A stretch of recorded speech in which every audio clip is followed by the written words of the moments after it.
Assalamualaikum warahmatullahi wabarakatuh. Kami dari kelompok 5 akan mempresentasikan materi PKN mengenai sistem hukum dan peradilan di Indonesia yang disusun oleh Aisyah Aulia, Kaila Aura, dan Izzah Azizah. Di dalam materi ini terdiri atas 3 subbab.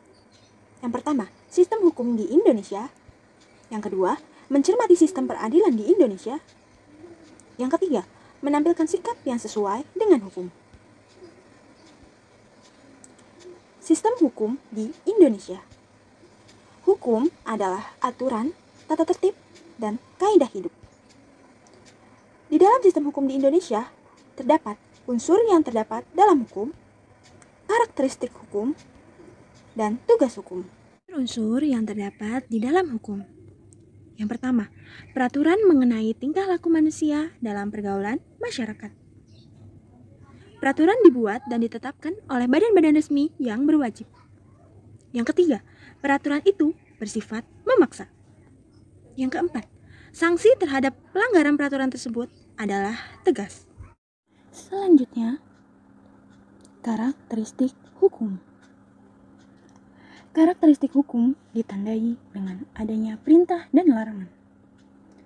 Perintah dan larangan tersebut harus dipatuhi oleh semua orang.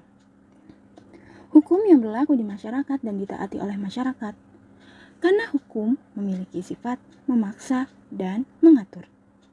Hukum dapat memaksa seseorang untuk menaati tata tertib yang berlaku di dalam masyarakat, dan terhadap orang yang tidak menaatinya akan diberikan sanksi yang tegas. Tugas hukum. Yang pertama, kepastian hukum. Hukum menjamin kepastian hukum bagi setiap orang di dalam masyarakat. Yang kedua, hukum menjamin ketertiban, ketentraman, kedamaian, keadilan, kemakmuran, kebahagiaan, dan kebenaran. Yang ketiga, hukum menjamin jangan sampai terjadi perbuatan main hakim sendiri dalam pergaulan masyarakat. Berdasarkan kepustakaan ilmu hukum, hukum dapat digolongkan sebagai berikut. Yang pertama, hukum berdasarkan sumbernya. Hukum undang-undang. Hukum undang-undang yaitu hukum yang tercantum dalam peraturan perundang-undangan. Hukum kebiasaan. Hukum kebiasaan yaitu hukum yang terletak dalam aturan-aturan kebiasaan. Hukum traktat. Hukum traktat yaitu hukum yang ditetapkan oleh negara-negara di dalam suatu perjanjian antar negara. Hukum jurisprudensi yaitu hukum yang terbentuk karena keputusan hakim. Berdasarkan tempat berlakunya. Hukum internasional. Hukum internasional yaitu hukum yang mengatur hubungan hukum antar negara dalam dunia internasional. Hukum nasional. Hukum nasional yaitu hukum yang berlaku dalam wilayah suatu negara tertentu. Hukum asing. Hukum asing yaitu hukum yang berlaku dalam wilayah negara lain. Hukum gereja yaitu kumpulan norma-norma yang ditetapkan oleh gereja untuk para anggotanya. Yang ketiga, berdasarkan bentuknya. Hukum tidak tertulis. Hukum tidak tertulis yaitu hukum yang hidup dan diyakini oleh warga masyarakat serta dipatuhi dan tidak dibentuk menurut prosedur formal, tetapi lahir dan tumbuh di kalangan masyarakat itu sendiri. Hukum tertulis. Hukum tertulis dibedakan menjadi dua, yaitu hukum tertulis yang dikodifikasikan dan hukum tertulis yang tidak dikodifikasikan. Yang keempat, berdasarkan waktu berlakunya. Ius constitutum atau hukum positif, yaitu hukum yang berlaku bagi suatu masyarakat tertentu dalam suatu daerah tertentu. Ius constituendum atau hukum negatif, yaitu hukum yang diharapkan berlaku pada waktu yang akan datang. Yang kelima, berdasarkan cara mempertahankannya. Hukum material, yaitu hukum yang mengatur hubungan antara anggota masyarakat yang berlaku umum tentang hal-hal yang dilarang dan dibolehkan untuk dilakukan. Hukum formal, yaitu hukum yang mengatur bagaimana cara mempertahankan dan melaksanakan hukum material. Yang keenam, berdasarkan sifatnya. Hukum yang memaksa, yaitu hukum yang dalam keadaan bagaimanapun juga harus dapat mempunyai paksaan mutlak. Hukum yang mengatur, yaitu hukum yang dapat dikesampingkan apabila pihak-pihak yang bersangkutan telah membuat peraturan sendiri dalam suatu perjanjian. Yang ketujuh, berdasarkan wujudnya. Hukum objektif, yaitu hukum yang mengatur hubungan antara dua orang atau lebih yang berlaku umum. Hukum subjektif, yaitu hukum yang timbul dari hukum objektif yang berlaku terhadap seseorang atau lebih. Berdasarkan isinya. Hukum publik, yaitu hukum yang mengatur hubungan antara negara dengan individu, menyangkut kepentingan umum. Hukum privat, yaitu hukum yang mengatur hubungan antara individu satu dengan individu lain, termasuk negara sebagai pribadi. Tujuan hukum. Hukum memiliki tujuan, yakni menegakkan kebenaran dan keadilan, mencegah tindakan yang sewenang-wenang, melindungi hak asasi manusia, menciptakan suasana yang tertib, tentram, aman, dan damai. Tata Hukum Indonesia. Tata Hukum Indonesia merupakan keseluruhan peraturan hukum yang diciptakan oleh negara dan berlaku bagi seluruh masyarakat Indonesia yang berpedoman pada Undang-Undang Negara Republik Indonesia tahun 1945. Assalamualaikum warahmatullahi wabarakatuh. Nama saya Zaliza Umaira, saya dari kelas 11 MIPA 3. Di sini saya akan menjelaskan tentang subbab kedua, yaitu mencermati sistem peradilan di Indonesia. Subbab kedua ini masuk ke dalam bab 3 tentang sistem hukum dan peradilan di Indonesia. Subbab kedua ini saya akan menjelaskan tentang yaitu makna lembaga peradilan, dasar hukumnya, klasifikasinya, serta perangkatnya yang akan saya uraikan satu persatu berikut ini. Makna lembaga peradilan. Lembaga peradilan merupakan sarana bagi setiap orang yang mencari keadilan untuk mendapatkan haknya sesuai dengan ketentuan hukum yang berlaku.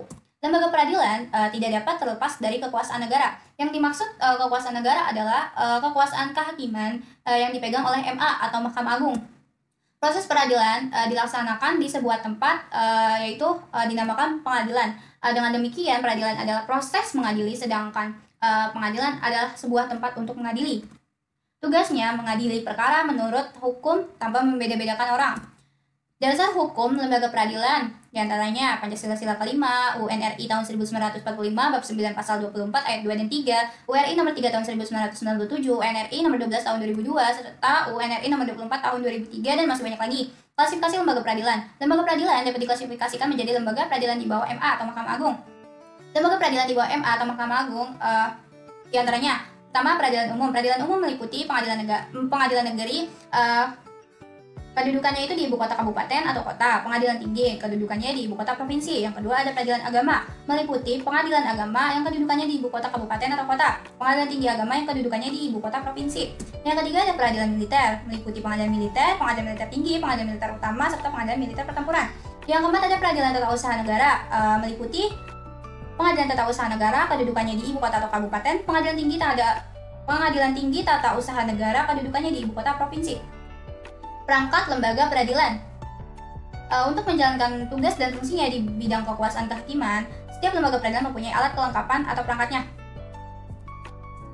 Untuk peradilan umum, kekuasaan kehakimannya yaitu ada pengadilan negeri dengan perangkatnya terdiri atas pimpinan, yaitu seorang wakil ketua dan ketua, hakim, pejabat pelaksana, panitera dibantu oleh wakil panitera, panitera muda dan panitera muda pengganti, sekretaris serta jurusita. Dilaksanakan juga oleh pengadilan tinggi, perangkatnya terdiri atas pimpinan, hakim, panitera serta sekretaris.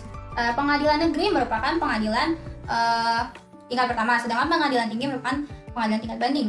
Untuk peradilan agama, kekuasaan kehakimannya dilaksanakan oleh pengadilan agama, perangkatnya terdiri atas pimpinan, hakim, panitera, sekretaris, serta jurusita. Pengadilan agama ini merupakan pengadilan tingkat pertama. Dilaksanakan juga oleh pengadilan tinggi agama, perangkatnya terdiri atas pimpinan, hakim, panitera, serta sekretaris. Nah, pengadilan tinggi agama ini merupakan pengadilan tingkat banding. Selanjutnya untuk peradilan militer.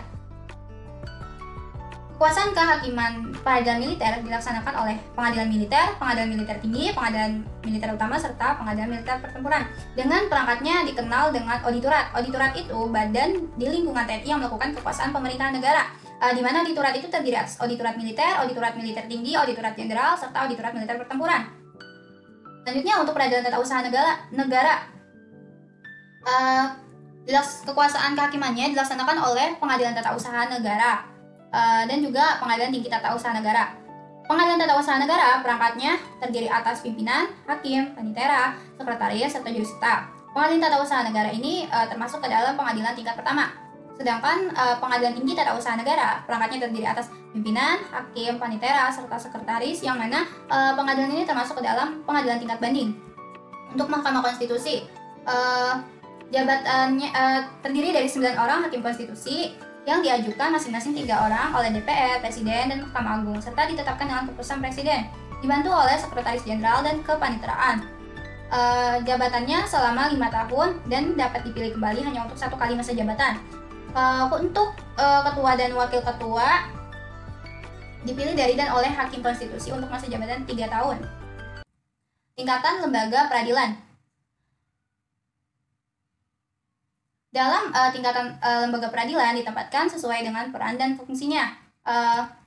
Ada pengadilan tingkat pertama, dibentuk berdasarkan keputusan Presiden.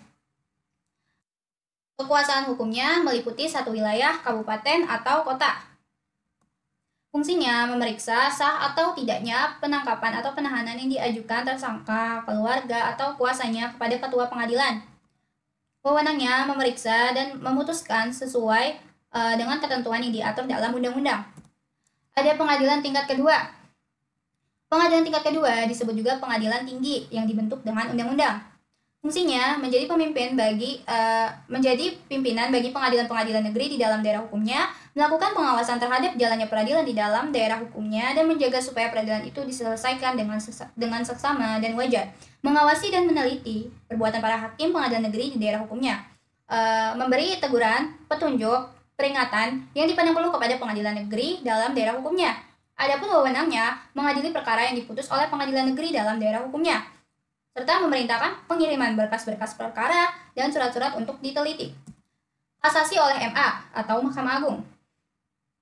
Mahkamah Agung berkedudukan sebagai puncak semua peradilan dan berkedudukan sebagai pengadilan tertinggi di antara semua lingkungan peradilan dan memberi pimpinan kepada pengadilan-pengadilan yang bersangkutan. Wewenangnya menyatakan tidak sah atau membatalkan putusan hakim pengadilan tinggi karena putusan itu salah atau tidak sesuai dengan undang-undang. Peran lembaga peradilan. Untuk peran yang pertama di lingkungan peradilan umum dilaksanakan oleh pengadilan negeri, tinggi, dan Mahkamah Agung. Pengadilan negeri berperan di tingkat pertama, yaitu menyelesaikan perkara pidana dan perdata pada tingkat kedua atau banding. Untuk MA, wewenangnya itu mengadili pada tingkat kasasi terhadap putusan yang diberikan pada tingkat terakhir oleh pengadilan. Kemudian menguji peraturan perundang-undangan di bawah undang-undang terhadap undang-undang. Kewenangan lainnya yang diberikan undang-undang, seperti pertimbangan hukum kepada Presiden dalam permohonan gerasi dan rehabilitasi. Di lingkungan peradilan agama, ini berdasarkan pada pasal 49 Undang-Undang Republik Indonesia Nomor 3 Tahun 2006. Bertugas dan berwenang memutus, memeriksa, dan menyelesaikan perkara di tingkat pertama antara orang-orang yang beragama Islam di bidang perkawinan, waris, wasiat, hibah, wakaf, zakat, infak, sodako, dan ekonomi syariah. Di lingkungan peradilan tata usaha negara, berperan dalam proses penyelesaian sengketa tata usaha negara. Sengketa yang timbul dalam badan tata usaha negara antara orang atau badan hukum perdata dengan badan atau pejabat tata usaha negara, baik di pusat maupun di daerah. Kemudian ada di lingkungan peradilan militer. Perannya itu dalam proses penyelenggaraan proses peradilan dalam lapangan hukum pidana, khususnya bagi pihak-pihak berikut: anggota TNI, seorang yang menurut undang-undang bisa dipersamakan dengan TNI, anggota jawatan atau golongan, diadili oleh pengadilan militer. Maksudnya ini, seseorang yang tidak termasuk ke dalam angka 1, 2, dan 3, tetapi menurut keputusan Menteri Pertahanan dan Keamanan yang ditetapkan berdasarkan persetujuan Menteri Hukum dan Perundang-undangan harus diadili oleh pengadilan militer. Yang dimaksud dengan tidak termasuk ke dalam angka 1, 2, dan 3 ini adalah anggota TNI, seseorang atau seorang yang menurut UU bisa dipersamakan dengan TNI, anggota jawatan atau golongan. Itu yang dimaksud dengan dalam angka 1, 2, dan 3. Di Mahkamah Konstitusi, Mahkamah Konstitusi merupakan salah satu lembaga negara yang melakukan kekuasaan kehakiman yang merdeka untuk menyelenggarakan peradilan guna menegakkan hukum dan keadilan. Wewenangnya menguji undang-undang terhadap Undang-Undang Dasar Negara Republik Indonesia tahun 1945, memutus sengketa kewenangan lembaga negara yang kewenangannya diberikan oleh UUD NRI tahun 1945, memutus pembubaran partai politik, serta memutus perselisihan hasil pemilu.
Oke, selamat siang teman-teman semuanya. Apa kabarmu hari ini? Semoga baik-baik saja.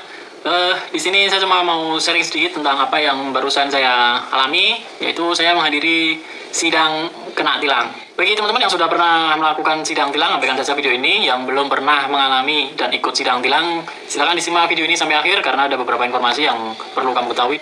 Mungkin sidang tilang itu seperti momok ya, atau mungkin yang belum pernah mengalami ada semacam rasa was-was tersendiri seperti yang saya alami karena saya sendiri juga belum pernah melakukan sidang tilang.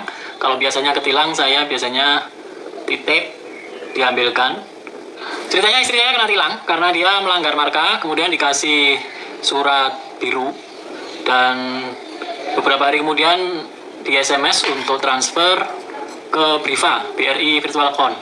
Saya tanya ke teman-teman, nggak usah transfer, nggak apa-apa, jadi nanti datang sidang aja, nanti bayar di tempat sidang gitu. Disclaimer, mungkin video ini berlaku di Surakarta ya, tapi nggak tahu di tempat lain, tapi sepertinya hampir mirip lah untuk prosesnya. Jadi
prosesnya itu ternyata simpel teman-teman. Jadi tinggal kita datang ke pos satpam, kita kasih slip tilang kita, nanti ditukar sama nomor antrian. Kemudian kita masuk, terus menunggu nomor antrian kita dipanggil. Nanti caranya sudah langsung beritahu kita harus bayar denda berapa. Dan bagi yang sudah terlanjur transfer di virtual akunnya BRI, nanti semisal dendanya nggak sampai segitu, nanti akan dikasih surat untuk kita bisa mengambil kembaliannya di kantor BRI terdekat. Ya, cukup sekian video saya pada siang hari ini. Saran saya bagi teman-teman, kalau kena tilang, datang sidang saja dan ambil barang buktinya sendiri. Terima kasih telah menonton video ini. Sampai jumpa di lain kesempatan. Thank you. Sekian dari kami, kurang lebihnya mohon maaf. Wassalamualaikum warahmatullahi wabarakatuh. warahmatullahi wabarakatuh.